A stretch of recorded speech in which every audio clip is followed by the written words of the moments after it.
নারায়ণ দেবনাথ কিন্তু আমাদের এখানে ইলাস্ট্রেটর হিসেবেই কাজ করতেন। হাঁদা ভোঁদাই হচ্ছে প্রথম কমিক্স যেটা চিন্তা করা হয় আমাদের দেব সাহিত্য কুটির থেকে। তখন হাঁদা ভোঁদাটা ওই যে বললাম লরেল হার্ডি টাইপের একটা ক্যারেক্টার হবে, হাঁদা দুষ্টু ভোঁদা ভালো, এরকম এন্ডে গিয়ে ভোঁদা জিতবে, এরকম একটা কনসেপ্টে করা হলো। তখন কিন্তু এটা ছবিতে গল্প বেরোতো ঠিক কমিক আকারে, মানে কমিক বইতে যেরকম প্যানেল করা করা থাকে পেজের মধ্যে, ঠিক সেই আকারে বেরোতো না। ছবি থাকতো, পাশে গল্পটা থাকতো, আবার পরের পাতায় ছবি, আবার গল্প, এরকম। সেইটা কিন্তু কনসেপ্টটা কিন্তু আমার ছোটদাদু ক্ষীরোদচন্দ্র মজুমদারের, এবং তিনি কিন্তু তখন কিন্তু আঁকতেন প্রতুল বন্দ্যোপাধ্যায়। ঠিক আছে, so Hada Bhonda was created by Chhotodadu and illustrated by Pratul Bandyopadhyay.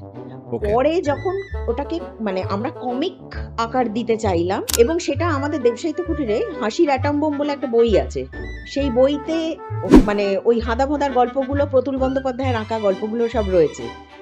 ঠিক আছে, তারপরে কিনা ওটাকে কমিক আকারে আনার জন্যে ক্যারেক্টারগুলোকে একটুখানি শেপ দেওয়া হলো, এবং সেই তখন নারায়ণ দেবনাথকে আনা হলো। মানে উনি মানে যেরকম গল্পের ইলাস্ট্রেশন করে সেরকমই করতেন।